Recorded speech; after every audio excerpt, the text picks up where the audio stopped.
বৃষ্টির মধ্যে মাটির বাড়ি ভেঙে পড়ে মৃত্যু হলো একজনের। মৃতের নাম রুবি সিং। ওই ঘটনায় গুরুতর আহত একই পরিবারের আরো 6 জন। শুক্রবার রাতে কতুলপুর থানা এলাকার কোনারপুর গ্রামের ঘটনা।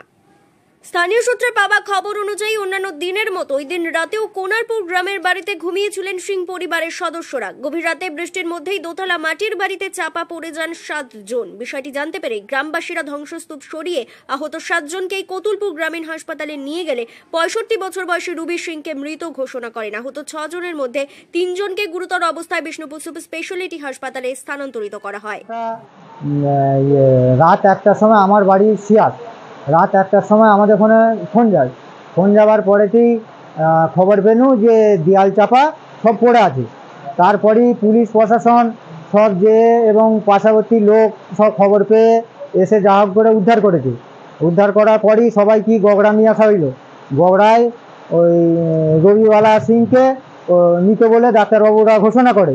আচ্ছা, এইখান থেকে পুলিশ প্রশাসন 3 জনকে যেগুলো খুব অল্প আহত হয়েছে তাদেরকে বাড়ি পৌঁছে দিয়েছে। আর যে 3 জন বিষ্ণুপুর হাসপাতাল চালান করেছে গগড়ার থেকে, পুলিশ প্রশাসন যেয়ে তাদেরকে বিষ্ণুপুর হাসপাতালে ভর্তি করেছে। মাটির ঘর ছিল, মাটির দেয়াল। হ্যাঁ, যে কর্তা নিজে, সে যার স্বামী যে মারা গেছে ওর স্বামী হচ্ছে অন্ধ, 2টি মেয়ে অন্ধ। হ্যাঁ, যার পুলিশ প্রশাসন বিরাট সাহায্য করেছে, পার্শ্ববর্তী লোকও বিরাট সাহায্য করেছে।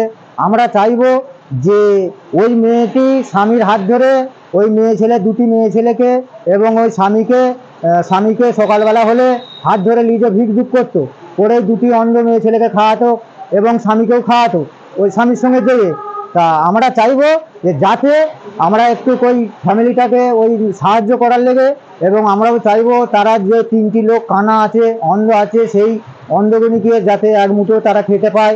এবং ওই মাটির বাড়িটি পড়ে গেছে, আমরা চাইবো যে কিছু সাহায্য করে, চাইবো যে বাড়িটাও একটু যেন তাদের মাথা গোঁজা খায়। বাড়িটা যেহেতু পড়ে গেছে এই অর্থযোগে, তারা এখন পরের বাড়ি আছে কি হয় পাশে একটু ভালো আছে সেইখানটায় আছে। আমরা চাইবো, আমরা অনুরোধ করব এবং ওরা যেন 2 মুঠো খাবার খেতে পায়। কালকে হঠাৎ 12:40 তখন বাজছে, রাত 12:40 হঠাৎ একটা শব্দ উঠলো, বিকট আওয়াজ। সবাই আমরা ছুটে এলাম, দেখলাম যারা সব মাটির নিচে আছে তারা বলছে বাঁচাও বাঁচাও করে। আমরা সব পাড়া প্রতিবেশী ছুটে এলাম, এসব সরিয়ে মানে মাটি বাটি সরালাম। সবাই কারো হাত ভেঙে গেছে, কারো পা ভেঙে গেছে, একজন মারা গেছে। 7 জন ছিল, তার মধ্যে একজন মারা গেছে, বাকি সব ভর্তি আছে। 6 জন চাপা পড়েছিল, তার মধ্যে একজন যে বয়স্ক মহিলাটা সে মারা গিয়েছে, আর বাকিগুলো বিষ্ণুপুর হাসপাতালে ভর্তি হয়েছে। একটা বাচ্চা ছিল, তার কোনো মানে ক্ষতি হয় না, তবু সেও ডাক্তার ফাক্তার দেখাতে হয়েছে। হঠাৎ করে পড়ে গেছে, কোনো কিছু বোঝা যায় না। পুলিশের পক্ষ থেকে একটি অস্বাভাবিক মৃত্যুর মামলা করে ঘটনার তদন্তের পাশাপাশি মৃতদেহটি ময়না তদন্তের জন্য বিষ্ণুপুর জেলা হাসপাতাল মর্গে পাঠানো হয়েছে বলে জানানো হয়েছে। ব্যুরো রিপোর্ট, দক্ষিণ বাঁকুড়া দর্পণ, কতুলপুর।